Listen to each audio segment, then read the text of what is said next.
Hello my food besties. ඔයාලට කොහොමද? හොඳින් ඇති කියලා හිතනවා. අද මම කියන්න යන්නේ රසම රස තෝසෙ කතාවක්. ඉතින් එහෙනම් එන්නකො මගේ තෝසෙ කතාව අහන්න.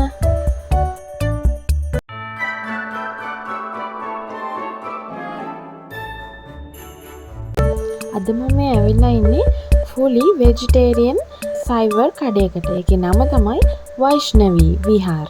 ඉතින් මේ ෂොප් එක තියෙන්නේ දෙහිවල ටවුන් එකේ කැන්ඩි එක පැත්තට යනකොට කැන්ඩි එක පැත්ත නෙවෙයි කියන්නේ ලෑන්ඩ් සයිඩ් එකේ තමයි මේ ෂොප් එක තියෙන්නේ. මම ඔයාලට ලින්ක් එක දාන්නම් එයාලගේ නමත් එක්කම. ඇත්තටම මේ වීඩියෝ එකේ මම එතනින් කාපු දවස් දෙකක වීඩියෝ ක්ලිප්ස් මම එකතු කරා. ඉතින් මගේ පළවෙනි දවස එතනදී මං කාපු තෝසෙ එකෙන් ඇත්තටම මට එන්න තෝසෙක නියම ප්‍රමිතියට තිබුණා. මම තෝසෙ ෆෑන් කෙනෙක්. ඇත්තටම මම ගොඩාක් ආසයි තෝසෙ කන්න. ඉතින් මම ගොඩාක් ප්ලේසස් වලින් තෝසෙ කාලා තිනවා. ඒ කාපු තැන් වලින් මේ තෝසෙ එකට මට හොඳට ස්කෝර් එකක් කරන්න පුළුවන්. මොකද ඇත්තටම තෝසෙ රස තිබුණා. ඒ උඳු රස හැමදේම තිබුණා. ඒ වගේම ඒගොල්ලොන්ගේ මේ හොදි වර්ග තුනක් තිබුණා. සම්බාරු හොද්ද සාම්ප්‍රදායික, ඊට පස්සේ පරිප්පු එකක් තිබුණා. ඊට පස්සේ මේ සැර මොකක් හරි හොදි එකක් තිබුණා. හරි එකක් වගේ එකත් හරිම රසයි. ඒ තුන මට ඇති වෙනකම් බෙදා ගන්න එදා නම් මට දුන්නා.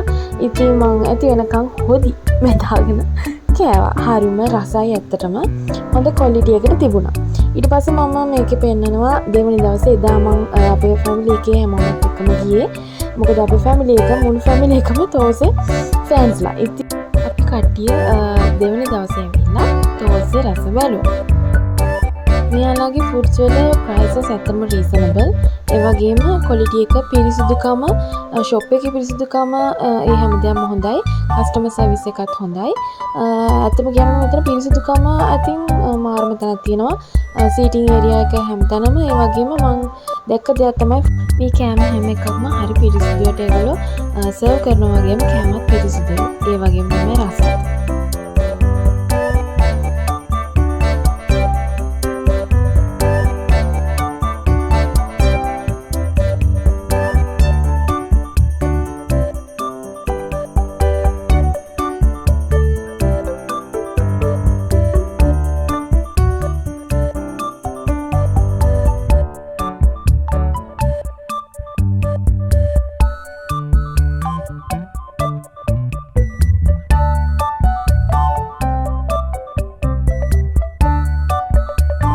දැන් පෙන්නන්න යන්නේ මගේ දෙවෙනි දවසේ කෑම එක.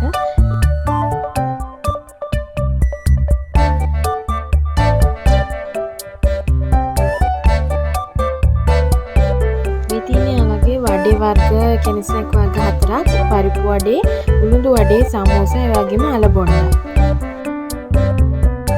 මම මාර මාසයි තෝසේ වඩේ සම්බාරුයි සම්බෝල වර්ග දෙකයි ඔක්කොම එකට කන්න. ඒකම මාරයි රසයි.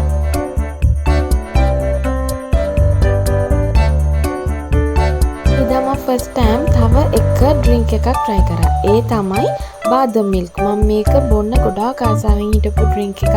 ඉතින් මම එදා ඒ chance එක ගත්තා. මේ තියෙන්නේ මම බිව් බාදම් මිල්ක් එක. ඒක හරිම රසයි. හරිම රසයි. ආමන්ඩ් මිල්ක් එකක්. ඊට පස්සේ අපි ඩෙසර්ට් එක විදියට මෙන්න මේ වගේ ස්වීට් එකක් ගත්තා. මේකේ නම මට මතක නෑ. ලඩු වගේ එකක්. ලඩු වගේ රසක් තමයි තිබුණේ. මේ තියෙන්නේ මගේ ආසම තව ස්වීට් ජාතියක් ගුලාබ් ජාමුන්. ඉතින් මම මේකත් try කරා. මේකත් රසයි. ඒ වගේම කියනවනේ මේ ෂොප් එක තනිකර වෙජිටේරියන් ෂොප් එකක්. ඉතින් මම වගේ වෙජිටේරියන් කෙනෙක් නම් මේක සුරුපුරයක් වගේ. මොකද ඔහොම කෑම ජාතියම කන්න පුළුවන්. ඉතින් එහෙනම් මාව අද බැලුවට අහුවට ගොඩාක් ස්තුතියි. ඒ වගේම මගේ channel එක subscribe කරලා නැත්නම් subscribe කරන්න කියලාත්, like, comment, share කරන්න කියලාත් ආදරේ මතක් කරනවා. ඒවා මට ගොඩාක් වටිනවා. ඔයාලගේ අදහස්. එහෙනම් මම ගිහින් එන්නම්. ඔයාලට ගොඩාක් කන්න පුළුවන් වෙන සුබ දවසක් වේවා. bye bye.